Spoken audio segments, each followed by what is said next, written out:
సూది కోసం సోదికెళ్తే ఏవో పాత బయటపడ్డాయని ఒక సామెత ఉంటుంది కదా. టీడీపీలో ఎంపీ వర్సెస్ ఎమ్మెల్యే పంచాయతీ చూస్తుంటే ఇదే గుర్తొస్తూ ఉంది. పైగా చాలా దూకుడుగా మీడియా ముందుకు వచ్చి కేసినేని చిన్ని మాట్లాడిన మాటలు చూస్తే టీడీపీకి కేసినేని చిన్నికి కొత్త క్వశ్చన్స్ ఎదురొచ్చాయా, సమాధానం చెప్పమని నిలదీస్తున్నాయా అని అనిపించింది. మరీ ముఖ్యంగా అందులో 2 టాపిక్స్ గురించి. అవేంటంటే, ఒకటి, నేను 4 సంవత్సరాల నుంచి తిరువూరులో సేవా కార్యక్రమాలు చేసుకుంటా. నేను ఎన్నో కోట్లు ఖర్చు పెట్టుకున్నాను. చూశారుగా, సేవా కార్యక్రమాలు 4 ఏళ్ల నుంచి చేశానన్నారు. దాని గురించి డీటెయిల్గా మాట్లాడదాం.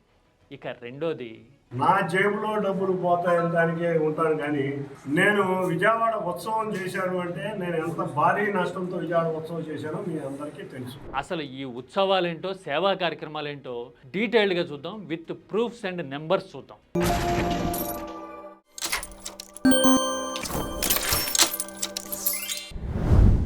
కేసినేని చిన్ని 24 ఎన్నికల ముందే తెర మీదకి వచ్చారు. అన్న కేసినేని నానిని కాదని టీడీపీ నాయకత్వం చిన్నికి టికెట్ ఇచ్చింది. టికెట్ ఇచ్చిన కొద్ది కాలానికే ఆయన అధిష్టానానికి అతి సన్నిహితుడిగా మారడంతో పాటు కొన్ని ఆటలు చాలా వేగంగా నేర్చుకున్నారు. అందుకోసమే ఆంధ్ర క్రికెట్ అసోసియేషన్ పగ్గాలు కూడా ఆయన చేతికి వచ్చేసాయి. ఎంత బాగా ఆడితే ఏసీఏ లాంటి అసోసియేషన్ని ఆయన పట్టుకోగలుగుతారు కదా. అంటే ఆటగాడే, డౌట్ లేదు.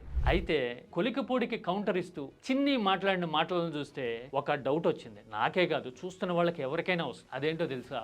4 ఏళ్లుగా సేవా కార్యక్రమాలు చేస్తూ ఉన్నాను అన్నారు కదా.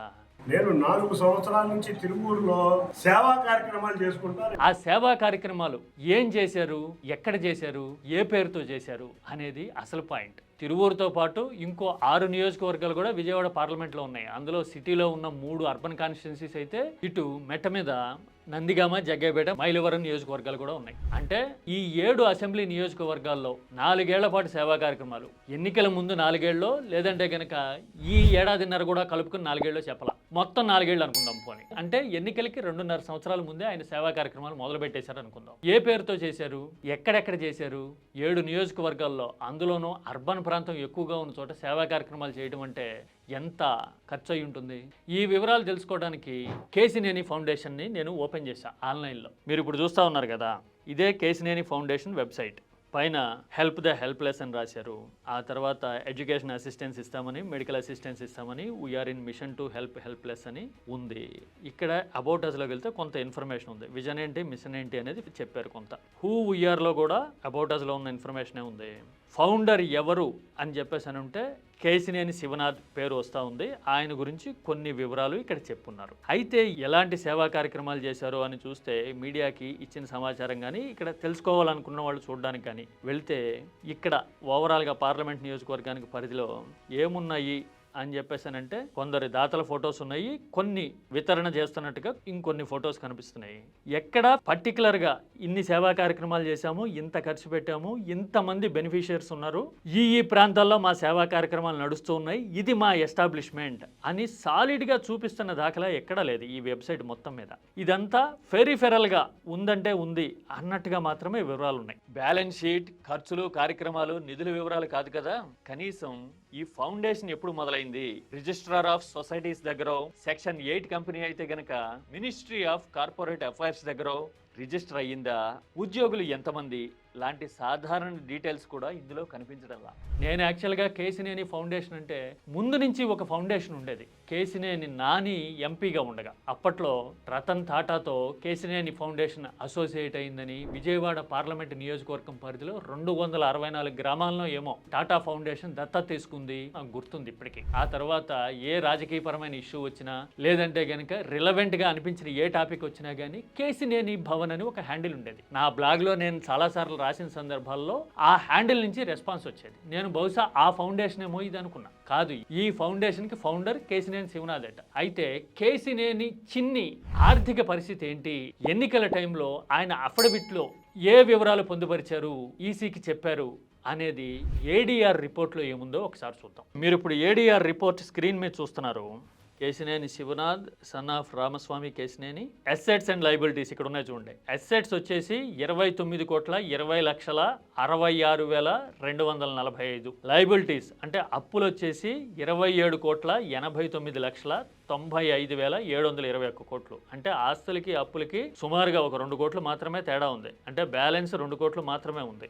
ఇక కిందకెళ్తే మోబుల్ అసెట్స్, డిపాజిట్స్ ఎక్కడెక్కడ ఏమేమి ఉన్నాయి అనే వివరాలు కూడా ఇక్కడ మీకు కనపడతా ఉన్నాయి. ఆ తర్వాత బాండ్స్, డిబెంచర్స్ రూపంలో అంటే వ్యాపార లావాదేవీలు సంబంధాలు ఎలా ఉన్నాయి అనేది చూస్తే investment shares in Kesineni developers private limited అనే దాంట్లో కొన్ని షేర్స్ వివరాలు చెప్పారు. ఇక్కడ investments in Kesineni infra developers ఎల్ఎల్పిలో కొన్ని వివరాలు ఇచ్చారు. ఇక్కడ అలాగే ఇన్వెస్ట్మెంట్ ఇన్ ఆబ్లిక్ ఇన్ఫ్రా హైట్స్ అనే దాంట్లో కొంత వివరాలు ఇచ్చారు. Investment in share in 21st century translines private limited ఇందులో కొన్ని వివరాలు చెప్పారు. ఇక్కడ ఆ తర్వాత బయోజన్ ఫార్మాకెమ్ ఇండస్ట్రీలో కొన్ని షేర్స్ ఉన్నాయని కూడా ఇక్కడ చెప్పారు. ఆ నెంబర్లు కూడా ఇక్కడ కనపడుతున్నాయి. అంటే అఫిడవిట్లో చెప్పిన వివరాల ప్రకారం చూసినా కానీ కంపెనీలు వాటాల గురించి చెప్పినా కానీ ఆర్థికంగా చిన్ని అంత బలంగా ఉన్నట్టుగా ఏం కనిపించదు. ఎందుకంటే ఆస్తులు 29 కోట్లు అయితే అప్పులు 27 కోట్లు అని ఆయనే కదా చెప్పారు. మరి ఈ మాత్రమే ఆర్థిక సౌష్ఠవం ఉన్న చిన్ని ఎన్నికల ముందు 2.5 సంవత్సరాల నుంచి సేవా కార్యక్రమాలు చేశానని చెప్పడం ఒక హైలైట్ అయితే, ఇంకో ముఖ్యమైన విషయం, నా జేబులో డబ్బులు పోతాయని దానికే ఉంటాను కానీ నేను విజయవాడ ఉత్సవం చేశాను అంటే నేను ఎంత భారీ నష్టంతో విజయవాడ ఉత్సవం చేశానో మీ అందరికీ తెలుసు. దీని మీద చాలా రకాల సందేహాలు జనంలో ఉన్నాయి. కొన్ని పొలిటికల్ కూడా, అవి కొన్ని లాజికల్. అసలు విజయవాడ ఉత్సవ్ అనేది నిర్వహించడం వెనక ఆంతర్యం ఏంటి? సొంత డబ్బులతో ఒక ఎంపీ ఉత్సవం నిర్వహించాల్సిన పరిస్థితి ఎందుకు వచ్చింది?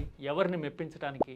ఇది అసలు పాయింట్. ఎంత ఖర్చు పెట్టారు, ఖర్చు పెట్టిన సొమ్ము ఎలా పూల్ చేశారు, ఆదాయ మార్గాలేంటి అనేవి పోని చెప్పగలుగుతారా? కేవలం ప్రకటన చేస్తే సరిపోదు కదా. భారీ ఈవెంట్ సొంత ఖర్చులతో పెట్టాను అంటే ఎంత ఖర్చు అయింది, ఎక్కడి నుంచి వచ్చే ఆదాయ మార్గాలు అనేది చెప్తే గనక వివరాలు, వాస్తవాలు ప్రజలకు తెలుస్తాయి. ఎందుకంటే మనం పబ్లిక్ రిప్రజెంటేటివ్స్ కదా, we should be responsible to public కదా, అందుకోసం అని ఇదంతా. ఇక రాజకీయపరమైన క్వశ్చన్స్ ముందు నుంచి ఉన్నాయి విజయవాడ ఉత్సవం మీద. అదేంటంటే దసరా జరుగుతున్న టైంలో దుర్గమ్మను చూడడానికి రాష్ట్ర నలుమూలల నుంచి భక్తులు వస్తూ ఉంటారు. ఇలాంటప్పుడు ఫోకస్, కాన్సన్ట్రేషను అంతా దుర్గమ్మ మీద ఉండాలి.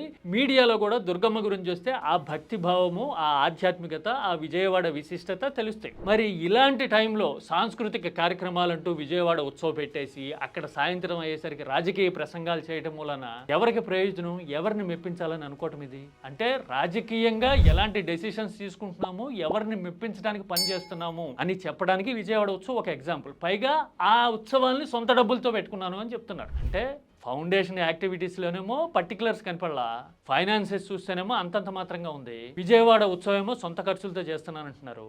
ఇంకో పక్కన ఎమ్మెల్యే చూస్తేనేమో కొలికిపూడి రకరకాల ఎలిగేషన్స్ చేస్తూ ఉన్నారు. అంటే పేకాట ఆడిస్తాడు, ఇసుక మాఫియా నడుపుతాడు. అట్లీస్ట్ ఇలాంటి కాంట్రవర్సీ వచ్చినప్పుడైనా కానీ ఈ క్వశ్చన్స్కి వివరంగా సమాధానం చిన్ని చెప్పగలిగితే గనక ఆయన సైడు చాలా సాలిడ్గా నిజాలు ఉన్నాయి, వాస్తవాలు ఉన్నాయి అని అనుకోవచ్చు. చెప్పగలిగితే సమాధానం. అలా చెప్పకుండా కేవలం నిమిషం 58 సెకండ్లు మాత్రమే మీడియా ముందు వచ్చేసి మాట్లాడేసి నేను తేల్చుకుంటా అంటే గనక బుల్డోజ్ చేయాలనుకుంటున్నారు అని ప్రజలు అనుకునే అవకాశం ఉంటుంది కదా.